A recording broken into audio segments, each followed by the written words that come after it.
नमस्कार, यो हो न्यूज 24 टेलिभिजन न्यूज 8 मा स्वागत छ। सैन्य दमनका बलमा 2062-63 को जनआन्दोलन नथामिने देखेपछि देशवासीका नाममा सम्बोधन गर्दै तत्कालीन राजा ज्ञानेन्द्र शाहले जनताको नासो जनतालाई नै सुम्पिएको भन्दै राजगद्दी त्यागेका थिए। आन्दोलनको बलमा राजतन्त्र फालेर नेपालमा गणतन्त्र स्थापना भयो। निर्वाचित प्रतिनिधिहरूको थलो संसदबाट गणतन्त्र घोषणा भएपछिका कयौं वर्ष पूर्व राजा ज्ञानेन्द्रले गुपचुपमा बिताए। तर पछिल्ला वर्ष पूर्व राजा स्वयं र राजतन्त्रवादीहरूको मनोबल र आकांक्षाले उचाइ लिँदै गएको छ। कतिसम्म भने पूर्व राजाले शासन सत्तामा आफ्नो हिस्सेदारीको माग गर्न थालेका छन्। बाध्यतावश फिर्ता गरेको जनताको नासोमा पूर्व राजाको मोह बढ्दै गएको छ। पूर्व राजाको वक्तव्यमा लेखिएको छ, अब यो देश जोगाउन प्रजातन्त्रको लागि अपरिहार्य राजनीतिक दलहरू र लामो समय देशभक्तिपूर्ण ऐतिहासिक विरासत बोकेको राज संस्थाले आपसी विश्वासका साथ सहकार्यको लागि विलम्ब गर्नु हुँदैन। अर्थात् राजनीतिक दल र राज संस्था बीचको सहकार्यमा देशको शासन सञ्चालन हुनुपर्ने पूर्व राजाको माग छ। उनले वर्तमान शासन व्यवस्था र राजनीतिक नेतृत्वले जनतालाई सुख र समृद्धि दिन नसकेको भन्दै असन्तोष पनि व्यक्त गरेका छन्। प्रजातन्त्र दिवसको अवसरमा पूर्व राजाले वक्तव्य मार्फत दलका नेताहरूलाई भनेका छन्, तिमीहरू देश र जनताको हित भन्दा पनि दलगत, पारिवारिक र व्यक्तिगत फाइदामा मात्रै लाग्यौ, राष्ट्रका लागि कुनै गहन योगदान दिन सकेनौ। उनले दलहरू सुध्रने आशा पनि नरहेको भन्दै अब राज संस्थाको भूमिकामा जोड दिएका छन्। पूर्व राजा स्वयंले राज संस्था बेउताउने चाहना मात्रै व्यक्त गरेका छैनन्, वर्तमान राजनीतिक नेतृत्वलाई नै नालायक ठहर गरेका छन्। जनस्तरमा दल र नेताहरूप्रति बढ्दो वितृष्णा र पूर्व राजाको बढ्दो मनोबललाई दलहरूले खतराको घण्टी ठानुन् र बेलैमा आफ्नो मति सुधारुन्। फागुन 7 अर्थात् प्रजातन्त्र दिवसको यही छ शुभकामना। अब न्यूज 8 का हेडलाइन्स। राज संस्थाको वकालत गर्दै मत पाएको राप्रपामाथि पूर्व राजा ज्ञानेन्द्रकै चर्को अविश्वास, सहकार्यको प्रस्ताव गरेका ज्ञानेन्द्रमाथि अलमल र धङधङ्गीबाट मुक्त हुन ओलीको चेतावनी। त्यो पुरानो झल्को उहाँलाई आइरहेको छ। नागरिक उन्मुक्तिका सांसद अरुण चौधरीको कैद सजाय माफी भए पनि सोही मुद्दाका दोषी वीरबहादुर चौधरी जेलमै, न्यायको उपहास भएको भन्दै काङ्ग्रेसको विरोध।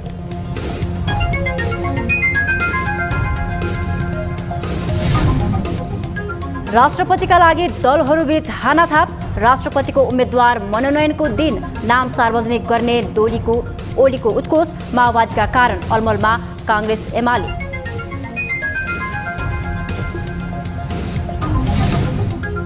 कूटनीतिक भ्रमणका नाममा मुलुकको आन्तरिक मामलामै हस्तक्षेपको ग्राफ उक्लिँदै, शक्ति राष्ट्रका अधिकारीहरू एकपछि अर्को गरी नेपाल आउने क्रम जारी, राजनीतिक अस्थिरता चर्किने सङ्केत।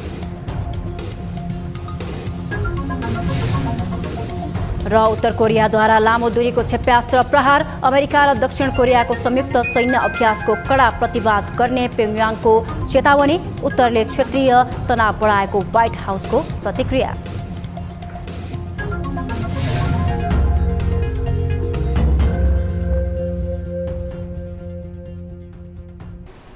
हामी निरन्तर न्यूजमा छौं। 104 वर्षीय जहानिया राणा शासन अन्त्य भई देशमा प्रजातन्त्र बहाली भएको दिनको स्मरण गर्दै आइतबार देशभर विभिन्न कार्यक्रम गरी प्रजातन्त्र दिवस मनाइएको छ। जनक्रान्तिका माध्यमबाट राणा शासन अन्त्य गरी देशमा प्रजातन्त्र घोषणा भएको यस दिनको गौरवलाई सम्मान गर्दै सरकारले फागुन 7 गते औपचारिक समारोहका साथ दिवस मनाउँदै आएको छ। प्रजातन्त्र स्थापनाका लागि भएको सङ्घर्षकै क्रममा शुक्रराज शास्त्री, दशरथ चन्द, धर्मभक्त माथेमा र गङ्गालाल श्रेष्ठले विक्रम सम्वत 1997 माघमा जीवन आहुति दिएका थिए। नेपाली राष्ट्रिय काङ्ग्रेस र नेपाल प्रजातन्त्र काङ्ग्रेसको 2006 सालमा एकीकरणपछि बनेको नेपाली काङ्ग्रेसका संस्थापक नेता बीपी कोइरालाको नेतृत्वमा भएको सशस्त्र र निर्णायक आन्दोलनले नेपालमा 2007 साल फागुन 7 गते प्रजातन्त्र स्थापना गरेको थियो। तत्कालीन राजा त्रिभुवनको घोषणापछि राणा र काङ्ग्रेस सम्मिलित सरकार गठन भई नेपालमा प्रजातान्त्रिक शासनकालको सूत्रपात भयो। फागुन 7 मा प्रजातन्त्र स्थापना भएको सम्झनामा सरकारले केन्द्रमा प्रत्येक वर्ष राजधानीको टुडीखेलमा औपचारिक कार्यक्रमको आयोजना गरी विशेष रूपमा यो दिवस मनाउँदै आएको छ। राष्ट्रपति विद्यादेवी भण्डारीले जनता नै राज्य शक्तिको सम्पूर्ण स्रोत हुन् भन्ने मान्यतामा आधारित रही लोकतान्त्रिक आचरणलाई जीवन पद्धति बनाउन सकेको खण्डमा प्रजातन्त्र दिवसको सार्थकता पुष्टि हुन सक्ने बताएकी छिन्। उनले राष्ट्रिय प्रजातन्त्र दिवस 2079 का अवसरमा शुभकामना व्यक्त गर्दै वर्तमान शासन व्यवस्थाले दशकौंदेखि व्यक्त हुँदै आएको शहीदको सपना एवं जनताको आकांक्षालाई मूर्त रूप दिन सक्नुपर्ने बताएकी हुन्। उनले नागरिक अधिकार सुनिश्चित गर्दै लोकतान्त्रिक शासन प्रणाली स्थापना गर्नका लागि भएका सङ्घर्षहरूमा आफ्नो अमूल्य जीवन उत्सर्ग गर्ने सम्पूर्ण शहीदहरूप्रति भावपूर्ण श्रद्धाञ्जली अर्पण गर्दै राष्ट्रपति भण्डारीले मुलुकमा प्रजातन्त्र स्थापनाका लागि भएका अनेकौं आन्दोलनहरूलाई मार्गदर्शन गर्ने अग्रजहरूप्रति सम्मान एवं श्रद्धा समेत प्रकट गरेकी छिन्।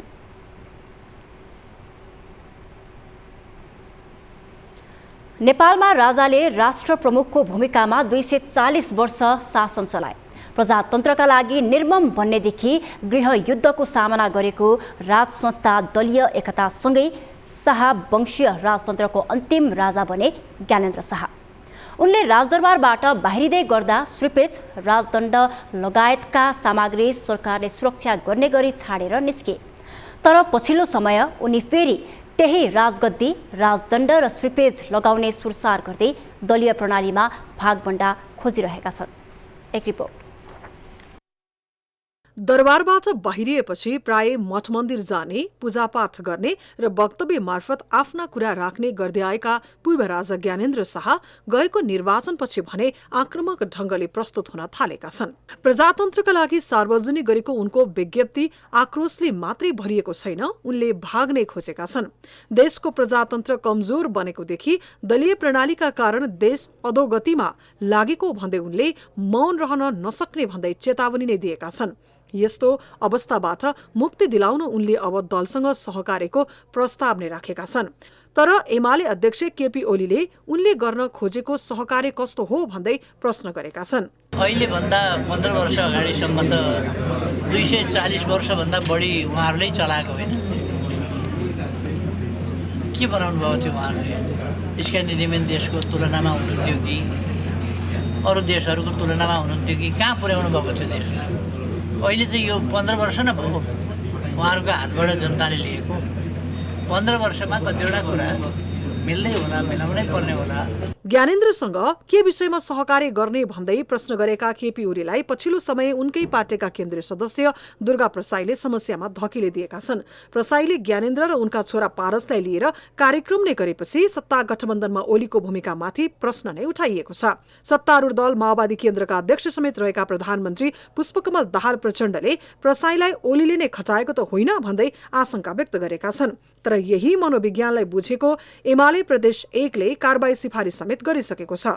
तर यो कारबाही बारे ओलीले भीम रावललाई जोड्दै सामान्यकरण गरिदिएका छन्। ज्ञानेन्द्रजी आफै अलमलमा हुनुहुन्छ।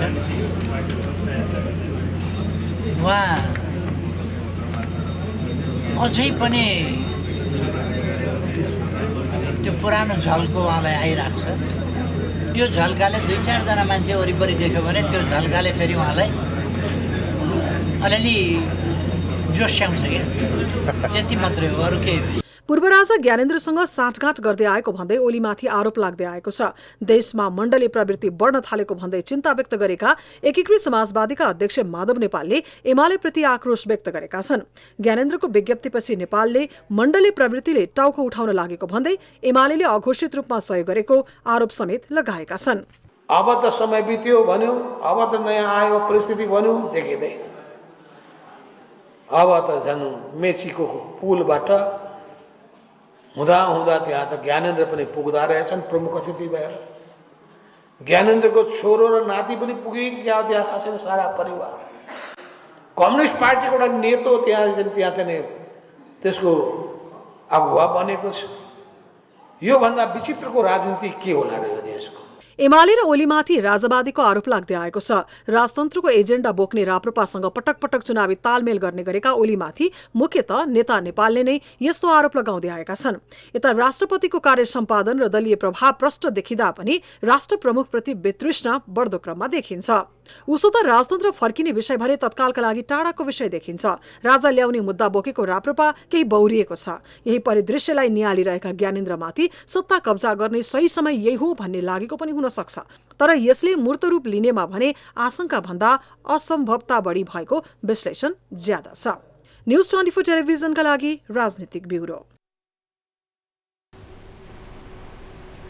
राजतन्त्र स्थापनाको वकालत गर्दै पूर्वपञ्चहरू सङ्गठित भएको 1.5 दशक बढी भयो।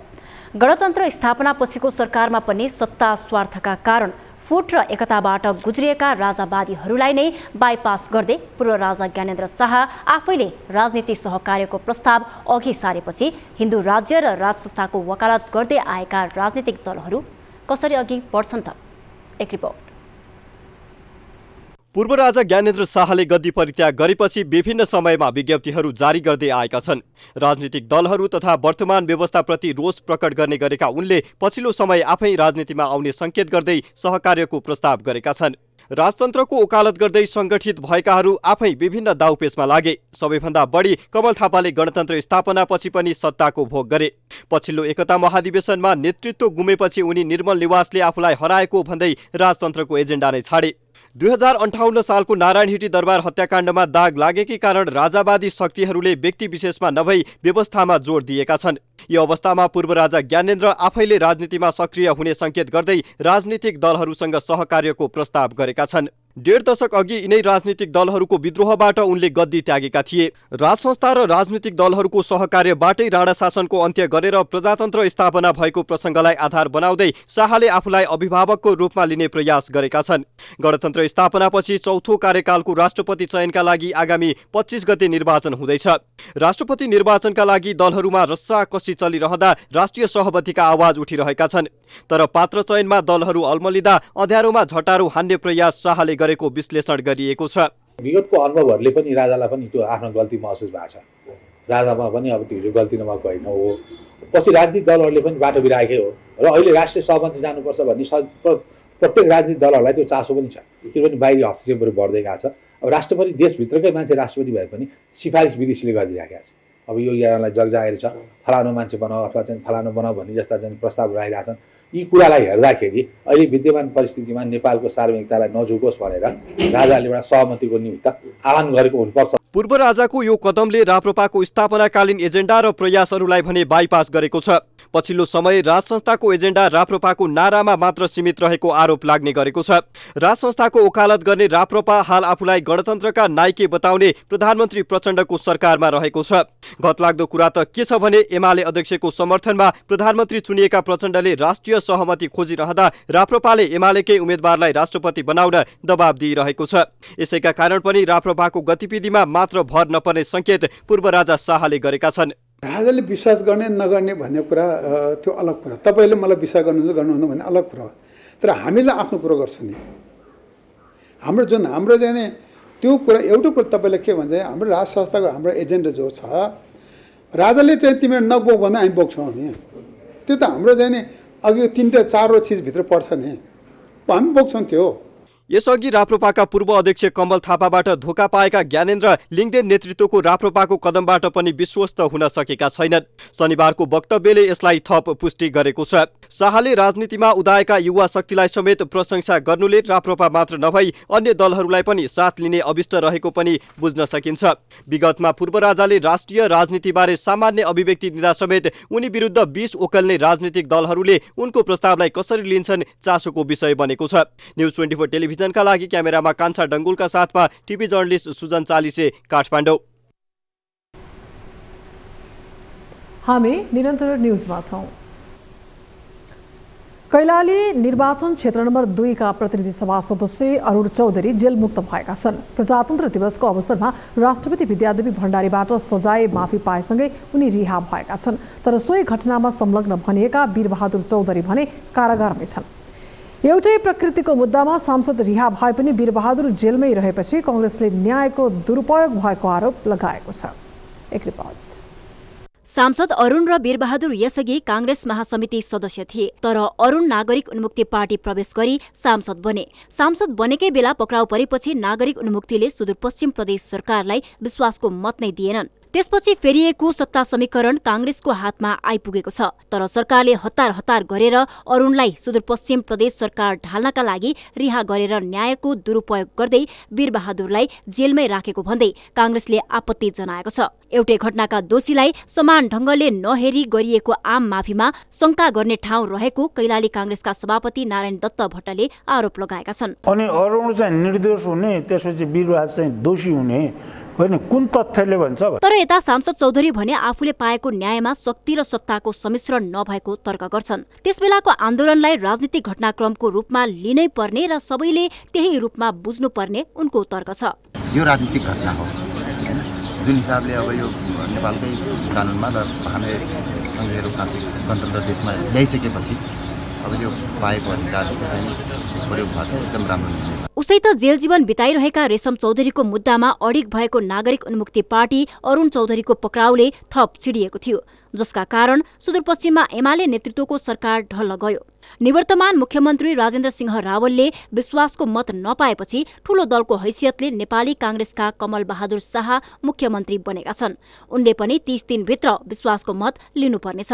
सांसद अरुण चौधरीको रिहाईको असर त्यसमा पनि पर्न सक्ने आंकलन गर्न थालिएको छ। सरकार आउँछन् जान्छन् बन्लान् अर्को कुरा होला, तर कुरा के हो भने उहाँले चाहिँ त्यही कजमा चाहिँ उहाँले चाहिँ प्रयोग गरे होइन राजनीति। आफ्ना सांसदलाई पक्राउ गर्न योजना ढंगले आगलागी मुद्दामा फरार भनिएका वीरबहादुर चौधरी मुलुकी फौजदारी कार्यविधि संहिता 2074 को दफा 155 बमोजिमको सुविधा पाऊ भनी आफै अदालत गएको उन्मुक्तिले दाबी गर्दै आएको छ। हाम्रो मान्यजी चाहिँ कांग्रेस पार्टीको महासमिति सदस्यमै हुनुहुन्थ्यो। त्यो हुन्जेलसम्म विभिन्न चुनाव लडिराख्दाखेरि उहाँलाई फरार पनि नदेख्ने, दोषी पनि नदेख्ने र जब हाम्रो पार्टीमा आइसके पश्चात आएर चुनाव जितिसके पश्चात चाहिँ दोषी देखेर एउटा 10 वर्ष पुरानो मुद्दालाई फरारको सूचीमा ल्याएर जसरी उहाँलाई सुनियोजित ढंगले पक्राउ गरियो, त्यसमा चाहिँ हाम्रो पक्कै पनि विरोध छँदैनै थियो। आफ्ना पद जोगाउन मुख्यमन्त्री शाह रणनीतिक योजनामा छन् भने अरुण चौधरी रिहाईको सहानुभूति लिएर गठबन्धनको सरकार पुनः सत्तामा फर्किने दाउमा जुटेका छन्।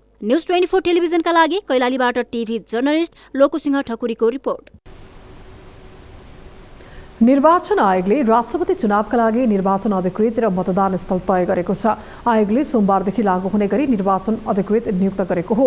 राष्ट्रपतिको चुनावका लागि महेश शर्मा पौडेललाई निर्वाचन अधिकृत तोकिएको निर्वाचन आयोगका सहायक प्रवक्ता ऋषिराम भूषालले जानकारी दिए। निर्वाचन अधिकृत पौडेल पाटन उच्च अदालतका न्यायाधीश हुन्। राष्ट्रपतिको निर्वाचन तालिका अनुसार निर्वाचन अधिकृतको कार्यालय स्थापनापछि आउँदो बुधबार 10 गते मतदाता नामावली प्रकाशन हुनेछ। नयाँ बानेश्वरको अन्तर्राष्ट्रिय सम्मेलन केन्द्रलाई आयोगले मतदान स्थल निर्धारण गरेको छ। मतदान स्थलमा 2वटा केन्द्र रहनेछन्। सहायक प्रवक्ता भूषालले राष्ट्रपति चुनावमा मतदान गर्न योग्य मतदाताको सूची संघीय संसद र 7वटै प्रदेशको प्रदेशसभा सचिवालयबाट प्राप्त भएको जानकारी दिएका छन्। तालिका अनुसार आउँदो 25 गते राष्ट्रपति चयनका लागि मतदान हुनेछ। मतदानका लागि आउँदो 13 गते मनोनयन दर्ता हुनेछ। राष्ट्रपतिको चुनावमा संघीय संसदको 2 सदन, राष्ट्रिय सभा र प्रतिनिधि सभा सदस्य तथा 7वटै प्रदेशको प्रदेश सभा सदस्य मतदाता हुने कानुनी व्यवस्था छ।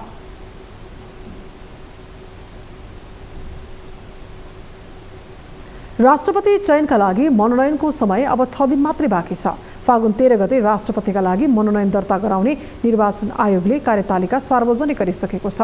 तर सत्ता गठबन्धन र विपक्षी दलका आफ्नै दाबीले राष्ट्रपति चयन पेचिलो बन्ने देखिएको छ। प्रधानमन्त्री पुष्पकमल दाहाल प्रचण्डले राष्ट्रपतिमा राष्ट्रिय सहमतिको विषय उठाएर सत्ता गठबन्धनमा जोखिम बोलेका छन् भने कांग्रेस राष्ट्रपतिमा माओवादीले सघाउने आशामा उनलाई 5 वर्ष प्रधानमन्त्री दिन तयार रहेको बताउन थालेको छ।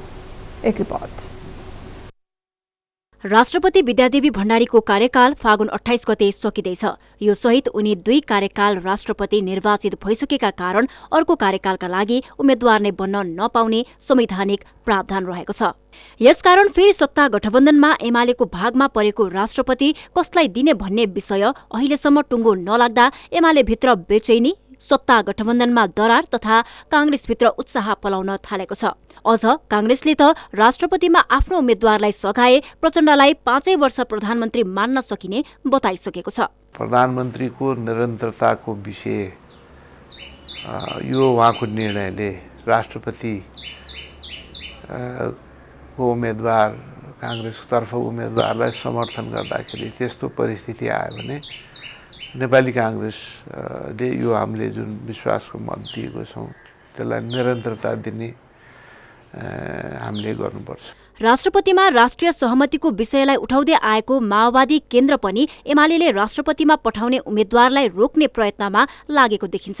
एमाले अध्यक्ष केपी ओलीले ईश्वर पोखरेललाई राष्ट्रपति बनाउने तयारी थालेको गाईगुई चल्न थालेको छ। प्रचण्डसँगको छलफलको क्रममा ओलीले पोखरेललाई नै अघि सार्ने बताउँदै आएको बताइन्छ। तर प्रचण्ड पोखरेलप्रति अनुदार देखिन्छन्। तत्कालीन नेकपाको बेला समेत प्रचण्डलाई अस्वीकार गर्ने नेताको रूपमा चिनिने पोखरेल आएमा आफूमाथि जुनसुकै बेला समस्या पर्ने ठानेका प्रचण्ड काङ्ग्रेसलाई राष्ट्रपति बनाउने जोडमा छन्। कुनै विकल्पमा काम हुन नसके डाक्टर बाबुराम भट्टराईलाई नै काङ्ग्रेसले अघि सार्ने तयारी गरेको समेत बताइन्छ। तर काङ्ग्रेस महामन्त्री विश्वप्रकाश शर्माले केही दिनमै काङ्ग्रेसको उम्मेद्वार राष्ट्रपति निर्वाचित हुने दावी गरेका छन्। सबलाई चासो छ कि अबको 20 दिन पछाडि यो देशमा राष्ट्रपति पदमा शपथ ग्रहण कसले गर्नुहुन्छ? काङ्ग्रेसको बन्नुहुन्छ कि बन्नुहुन्न? तपाईहरु सबलाई चासो छ। त नेपाली काङ्ग्रेस पार्टीले नगुमाउनु पर्छ। गुमे काङ्ग्रेस सहितको गठबन्धनमा रहेका नेकपा एकीकृत समाजवादीका अध्यक्ष माधव नेपालले समेत राष्ट्रपतिको निर्वाचन अघि नै सबै प्रष्ट हुने दावी गरेका छन्। उनले वर्तमान सत्ता गठबन्धन भत्किने दावी गर्दै काङ्ग्रेस सहितको राष्ट्रवादी गठबन्धन बन्ने ठोकुवा गरेका छन्। त्यो गठबन्धनको सरकार भत्किएपछि अनि काङ्ग्रेसले अनि एकीकृत समाजवादीले काँध थाप्ला कि भनेर त्यहाँ चिन्ता सुरु भइसकेका छ। ढोक्सा थाप्ने भनेको त्यही हो।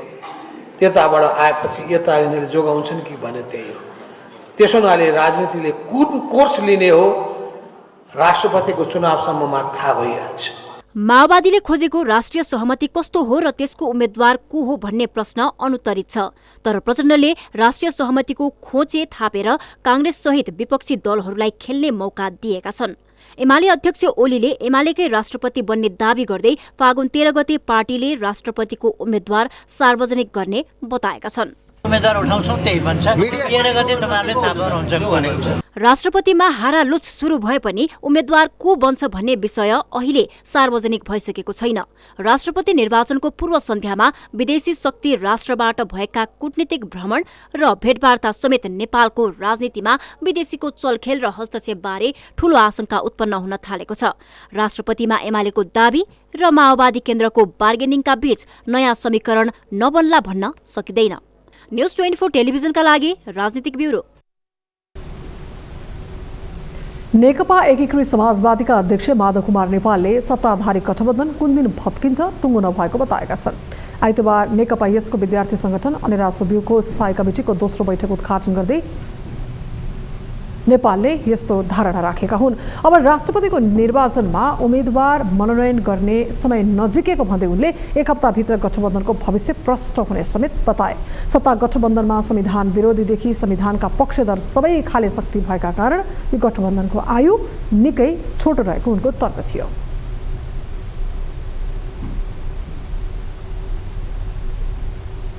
न्युजहरू अझै बाँकी छन्। अब पालो ब्रेकको।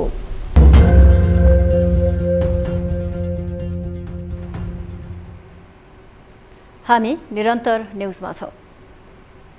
आगामी वैशाख 10 गतेका लागि तय गरिएको चितवन क्षेत्र नम्बर 2 मा हुने उपनिर्वाचनका लागि निर्वाचन आयोगले दल दर्ता गर्न आह्वान गरेको छ। आयोगले सूचना जारी गर्दै फागुन 10 देखि फागुन 16 गतेसम्म दल दर्ताको मिति तय गरेको हो। 2079 फागुन 5 गतेसम्म दर्ता कायम रहेका राजनीतिक दलहरूले फागुन 10 देखि फागुन 16 गतेसम्म आयोगमा दर्ता गर्न सक्नेछन्। नेपालको संविधानको धारा 271 र राजनीतिक दल सम्बन्धी ऐन 2073 को दफा 4 बमोजिम दल दर्ता निवेदन दिन सूचित गरिएको सूचनामा उल्लेख छ। प्रतिनिधि सभाका तत्कालीन सांसद रवि लामिछानेको सांसद पद सर्वोच्च अदालतले खारेज गरिदिएपछि रिक्त रहेको यो क्षेत्रमा आगामी वैशाख 10 गते उपनिर्वाचन गर्ने तय भएको छ।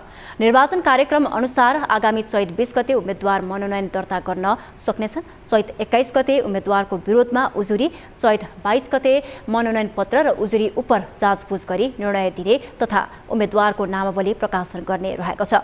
यस्तै चैत 23 गते उम्मेद्वारको अन्तिम नामावली प्रकाशन गरी उम्मेद्वारलाई निर्वाचन चिन्ह प्रदान गर्ने कार्यक्रम रहेको निर्वाचन आयोगले जनाएको छ।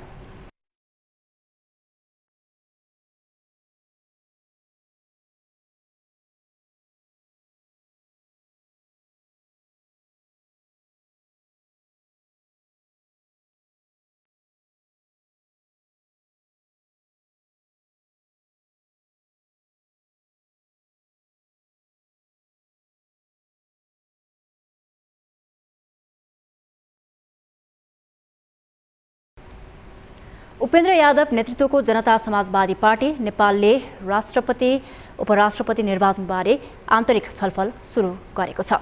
राष्ट्रपति र उपराष्ट्रपति निर्वाचनबारे अन्य दलहरूसँग छलफल गर्दै आएको सो पार्टीले आइतबार केन्द्रीय कार्यकारिणी समितिको बैठक बोलाई सो विषयमा छलफल सुरु गरेको हो। राष्ट्रपति उपराष्ट्रपति निर्वाचनबारे ठोस निर्णय गर्ने बेला नभए पनि त्यस सम्बन्धमा बैठकमा छलफल गरिएको पार्टीका प्रवक्ता प्रकाश अधिकारीले जानकारी दिएका छन्। बैठकमा पार्टीको विधान अधिवेशनको तयारीका विषयमा छलफल गरिएको थियो। विधान अधिवेशन र त्यसको समयतालिका सहितको विषयमा बैठकमा छलफल गरिएको प्रवक्ता अधिकारीले बताए। सरकारलाई समर्थन गरेको जनता समाजवादी पार्टी नेपालले उपराष्ट्रपतिमा दाबी गर्दै आएको छ। यही फागुन 25 गते राष्ट्रपति र चैत्र 3 गते उपराष्ट्रपतिको निर्वाचन हुँदैछ।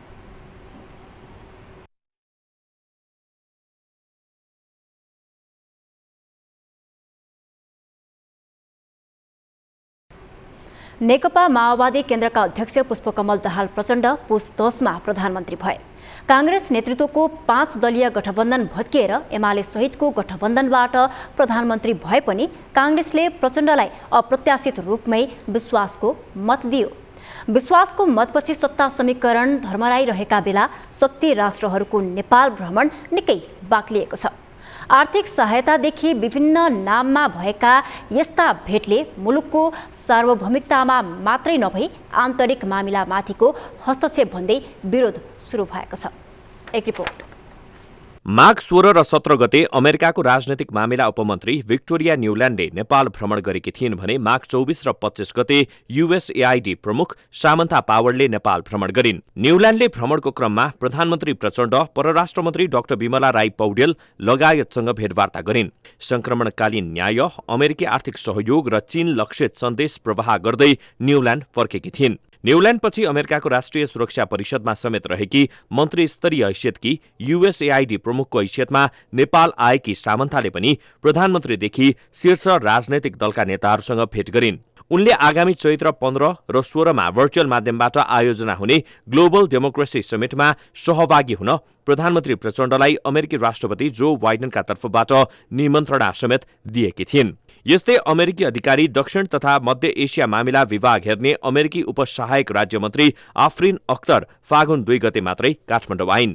सुरक्षा तथा अन्तर्राष्ट्रिय सीमापार मामिला सम्बन्धी निकायमा कार्यरत अख्तरले मुख्य सचिव शंकरदास बैरागी, परराष्ट्र सचिव भरतराज पौडेल र प्रधान सेनापति प्रभुराम शर्मासँग भेटवार्ता गरिन्। अमेरिकी उपसहायक राज्यमन्त्री अख्तर नेपाल भ्रमणमा रहेकै बेला भारतीय विदेश सचिव विनय मोहन क्वात्रा काठमाडौँ आएका थिए। क्वात्रा राष्ट्रपति चयनको सन्दर्भमा भारतीय संस्थापनको धारणा राखेर फर्किएको आरोप व्याप्त छ। 2 दिन काठमाडौँ बसाएका क्रममा उनले प्रधानमन्त्री प्रचण्ड, सत्ता साझेदार दल एमालेका अध्यक्ष केपी ओली, कंग्रेस सभापति शेरबहादुर देउवादेखि लोसपा अध्यक्ष महन्त ठाकुर र जनमत पार्टीका अध्यक्ष चन्द्रकान्त राउत सीके समेतलाई भेटेका थिए। नेपाली सेनाको 260औं सेना दिवसका अवसरमा काठमाडौँ आएका 5 जना पूर्व भारतीय सेना प्रमुखहरू पनि अहिले नेपालमै छन्। यस्तै अमेरिकाको राष्ट्रिय सुरक्षा परिषदमा दक्षिण एसिया हेर्ने वरिष्ठ निर्देशक रियर एडमिरल इलिन लावाचारले पनि छिट्टै नै नेपाल भ्रमण गर्दैछन् भने अमेरिकी विदेश मन्त्री एन्टोनी ब्लिङ्केनले पनि नेपाल भ्रमणको तयारी गरिरहेका छन्। अमेरिका र भारतीय अधिकारीहरू मात्रै होइन, अवकाशप्राप्त सैनिकहरूको मामिला हेर्ने बेलायतका रक्षा मन्त्री डाक्टर एन्ड्रयू मोरिसन, कोरियाली राष्ट्रपतिका विशेष दूत सुन मिङ जाङ पनि काठमाडौँ आएर कूटनीतिक भेटवार्ता गरेका थिए। शक्ति राष्ट्रहरूको अधिकारीहरूदेखि विभिन्न देशका राजदूतहरूले पनि राजनैतिक भेटवार्ता जारी नै राखेका छन्। मङ्सिर 4 मा सम्पन्न संघ र प्रदेशको निर्वाचनबाट कुनै पनि दलले बहुमत प्राप्त गर्न सकेन। यसरी यस्तो परिस्थितिमा विभिन्न दलहरू मिलेर सरकार बनेको 2 महिना नपुग्दै गठबन्धन ढलमलमा रहेको छ। यस्तो अवस्थामा शक्ति राष्ट्रका अधिकारीहरूको बाक्लो नेपाल भ्रमण निकै अर्थपूर्ण रहेको कूटनीतिक क्षेत्रका विज्ञहरू बताउँछन्। जटिल संसदीय अङ्कगणित र राष्ट्रपति चयनमा विदेशी चासोका कारण पनि मुलुकमा थप अस्थिरता सृजना हुने त होइन प्रश्न उब्जिएको छ। तर यसलाई समाधान गर्ने र आन्तरिक मामलामा हुने हस्तक्षेपलाई कम गर्ने वातावरण बनाउने जिम्मेवारी दल र नेताहरूकै हो। न्युज 24 टेलिभिजनका लागि राजनैतिक ब्युरोको रिपोर्ट। पोखरामा मिनी माइक्रो दुर्घटना भएको छ। दुर्घटनामा परि 49 जना यात्रु घाइते भएका छन्। घाइते मध्ये 3 जनाको अवस्था गम्भीर रहेको प्रहरीले जनाएको छ। पृथ्वी राजमार्ग अन्तर्गत पोखरा 26 लेखनाथको डाँडाको नाकमा आइतबार दिउँसो बस दुर्घटना भएको हो। लेखनाथको ढुङ्गे पाटन स्थित पोखरा विश्वविद्यालय नजिकैबाट पोखरातर्फ जाँदै गरेको ग1 ख 6747 नम्बरको लेखनाथ मिनी माइक्रो बस दुर्घटनाग्रस्त भएको हो। माइक्रो सडकबाट करिब 10 मिटर तल खोल्सामा खसेको हो। जिल्ला प्रहरी कार्यालय कास्कीका प्रहरी निरीक्षक ज्ञान बहादुर खड्काका अनुसार घाइते सबैको उद्धार गरी अस्पताल पठाइएको छ। दुर्घटनामा परि घाइते मध्ये 40 जनाको पश्चिमाञ्चल क्षेत्रीय अस्पताल रामघाट, 5 जनाको गण्डकी मेडिकल कलेज नयाँ बजार, 2 जनाको फिस्टेल अस्पताल गैयपाट र 2 जनाको मेट्रो सिटी अस्पताल सृजना चोकमा उपचार भइरहेको जानकारी प्रहरी निरीक्षक खड्काले दिनुभयो। दुर्घटनामा पोखरा विश्वविद्यालयमा अध्ययनरत केही विद्यार्थी पनि रहेको जानकारी प्रहरीले गराएको छ।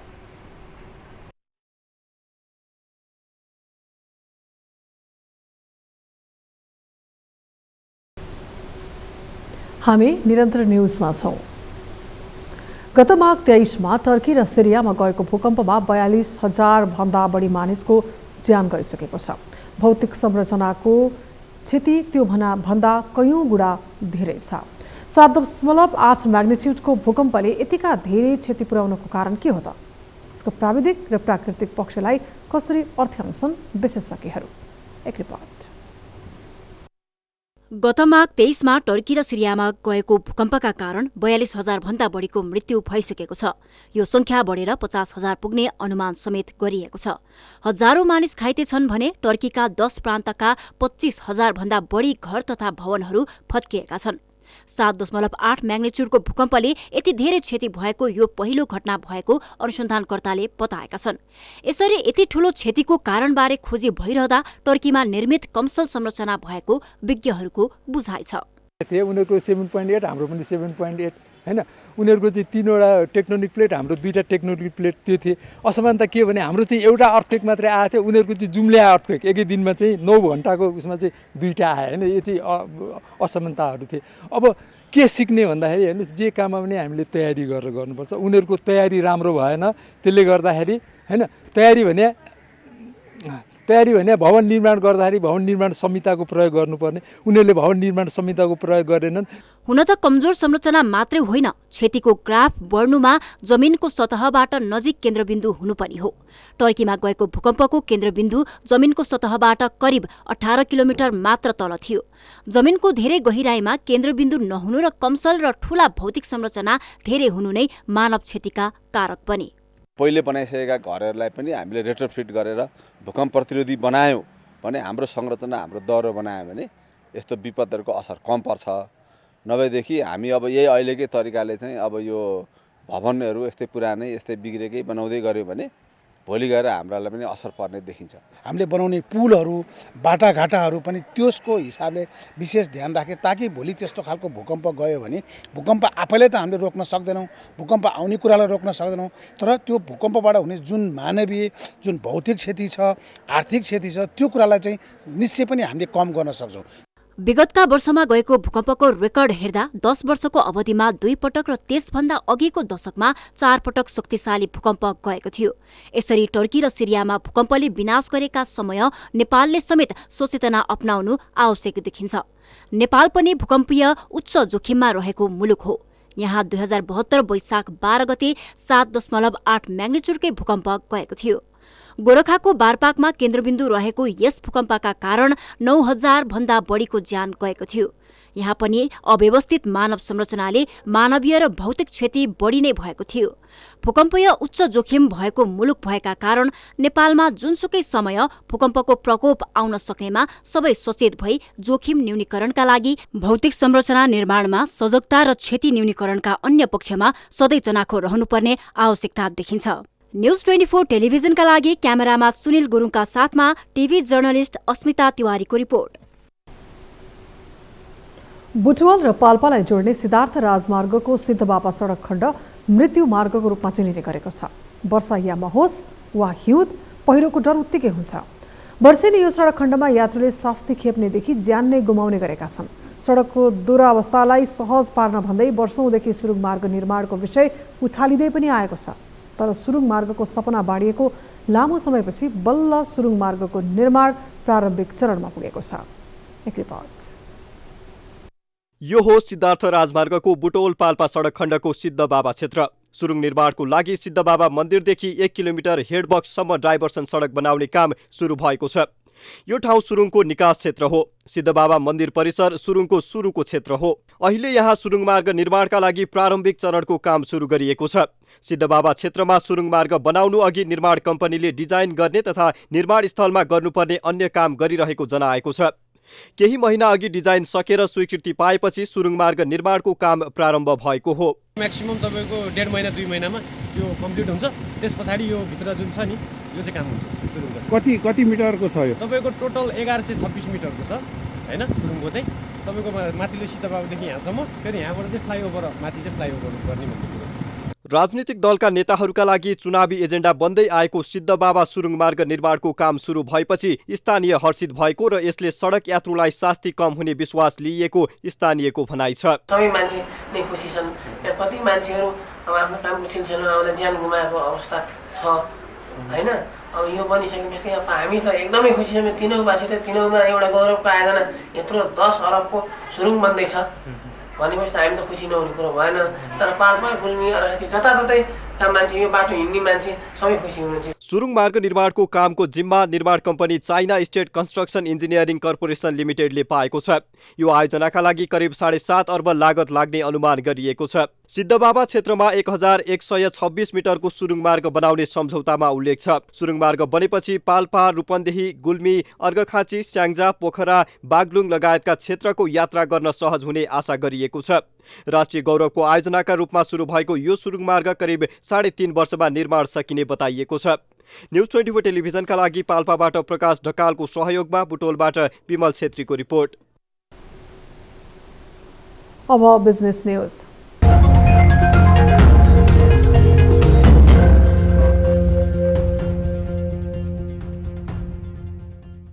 नेपाल भारत अन्तर्देशीय विद्युत व्यापार, विद्यमान प्रसारण लाइन तथा निर्माणाधीन र प्रस्तावित प्रसारण लाइन बारे केही विषयमा सहमति भएको छ। शनिबार नेपाल भारत ऊर्जा सचिव स्तरीय संयुक्त निर्देशक समितिको 10औं बैठकले ऊर्जा व्यापारमा केही सहमति गरेको हो।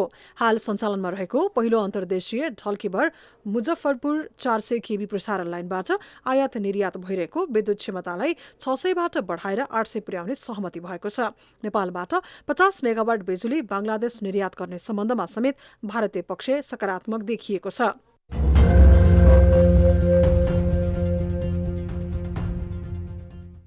नेपाल राष्ट्र बैंकले 13 अर्ब 23 करोड 32 लाख रुपैयाँको ट्रेजरी बिल जारी गर्ने भएको छ। केन्द्रीय बैंकले जारी गर्ने ट्रेजरी बिलको सोमबार बोलकबल हुने भएको हो। केन्द्रीय बैंकले 28 दिनको अवधिका लागि 5 अर्बको ट्रेजरी बिल जारी गर्न लागेको छ। यो चैत 7 गते परिपक्व हुनेछ।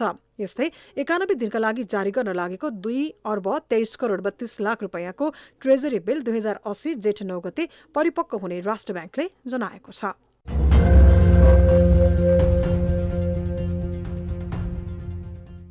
नेपाल दूरसञ्चार प्राधिकरणले आफ्ना उपकरणहरू, मोबाइल, ट्याब्लेट, ल्यापटप तथा डेस्कटप कम्प्युटरलाई सकेसम्म लक गरेर राख्न आग्रह गरेको छ। प्राधिकरणले साइबर सुरक्षाका लागि अपनाउनुपर्ने सन्देश दिँदै आफ्ना उपकरणहरू बेवारेसी अवस्थामा नछाड्न र छाड्नै परेमा लक गरेर राख्न आग्रह गरेको हो। आफ्ना उपकरणमा बलियो पासवर्ड राख्न र पासवर्डलाई नियमित परिवर्तन गर्न पनि प्राधिकरणले सुझाएको छ। त्यस्तै आफ्ना पासवर्ड, ओटीपी, पिनकोड कसैसँग सेयर नगर्न र पासवर्ड, ओटीपी, पिनकोडलाई सुरक्षित साथ राख्न पनि आग्रह गरेको छ।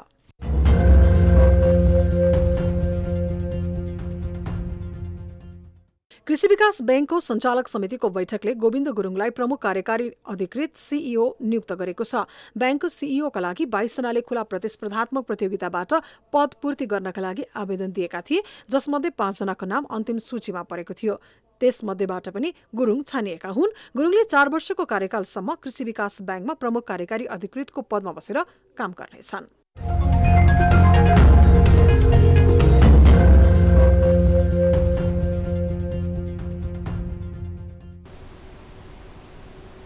न्युजहरू अझै बाँकी छन्, अब पालो ब्रेकको।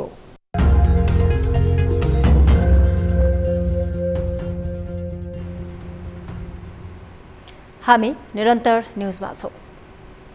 अब स्पोर्ट्स न्युज।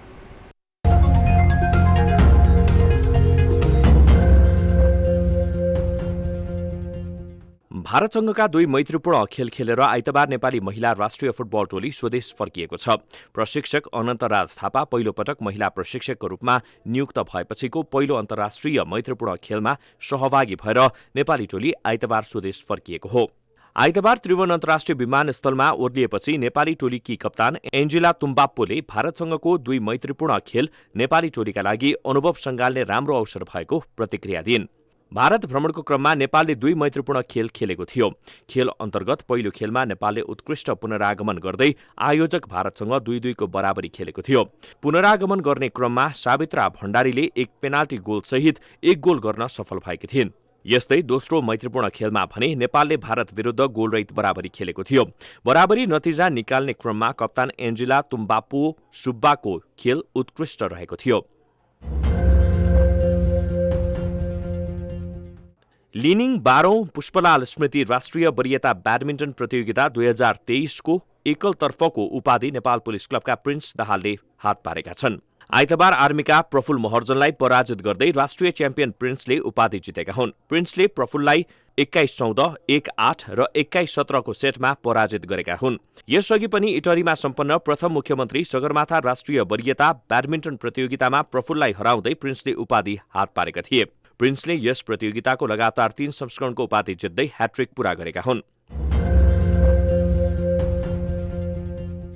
प्रथम मुस्ताङ भद्रपुर झापा गोल्ड कप 2079 को उद्घाटन खेलमा पाहुना टोली भारतको जयगाउँ फुटबल क्लबलाई पराजित गर्दै आयोजक भद्रपुर ब्लेजर्सले सुखद सुरुवात गरेको छ। मेची रङ्गशाला भद्रपुरमा आयोजना भएको उद्घाटन खेलमा पाहुना टोली भारतको जयगाउँ फुटबल क्लबलाई 2-0 ले पराजित गर्दै आयोजकले क्वार्टर फाइनलको यात्रा तय गरेको हो।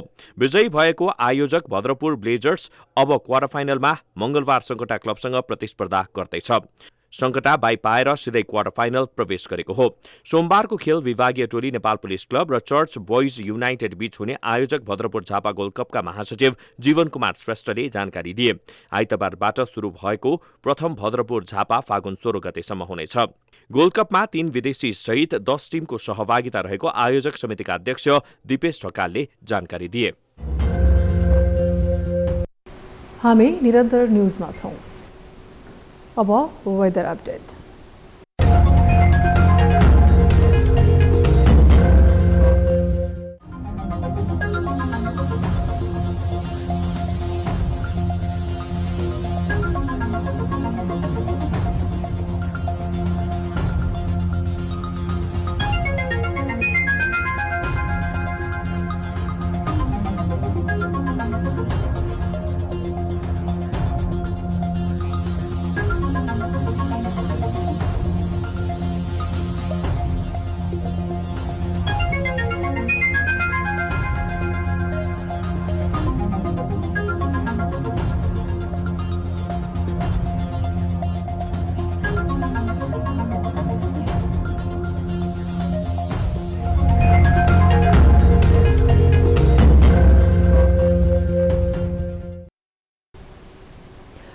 अब न्युज 8 को अन्त्यमा पुनः हेडलाइन्स। राज संस्थाको वकालत गर्दै मत पाएको राप्रपामाथि पूर्व राजा ज्ञानेन्द्रकै चर्को अविश्वास। सहकार्यको प्रस्ताव गरेका ज्ञानेन्द्रमाथि अलमल र धङधङीबाट मुक्त हुन ओलीको चेतावनी। त्यो पुरानो झल्को उहाँलाई आइरहेको छ। नागरिक उन्मुक्तिका सांसद अरुण चौधरीको कैद सजाय माफी भए पनि सोही मुद्दाका दोषी वीरबहादुर चौधरी जेलमै न्यायको उपहास भएको भन्दै कांग्रेसको विरोध।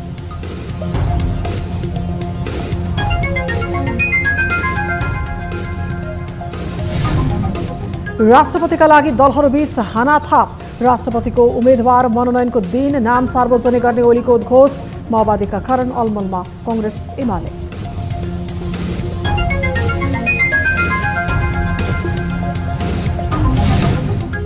कूटनीतिक भ्रमणका नाममा मुलुकको आन्तरिक मामलामै हस्तक्षेपको ग्राफ उक्लिँदै शक्ति राष्ट्रका अधिकारीहरू एकपछि अर्को गरी नेपाल आउने क्रम जारी। राजनीतिक अस्थिरता चर्किने सङ्केत।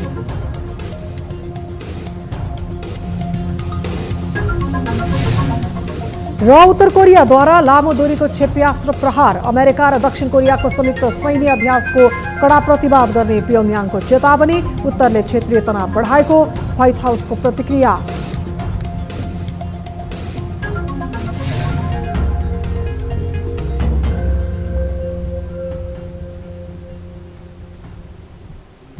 न्युज 8 अहिलेलाई यति नै। जाँदा जाँदै ताली र गालीका लागि हामीले सोधेको प्रश्नको अन्तिम नतिजा, यसपछि प्रसारण हुने कार्यक्रम सीधा कुरा जनतासँगमा हेर्न नभुल्नुहोला। थप न्युजका लागि हाम्रो वेबसाइट www.news24nepal.com हेर्नुहोला। साथै हामीलाई फेसबुक, ट्विटर र युट्युबमा पनि फलो गर्न सक्नुहुनेछ। यस्तै मोबाइल फाइबर र इमेलबाट 24 हेल्प डेस्कमा समस्या र गुनासो गर्न सक्नुहुनेछ। अहिलेलाई बिदा दिनुहोस्। हामी निरन्तर न्युजमा छौँ। नमस्ते।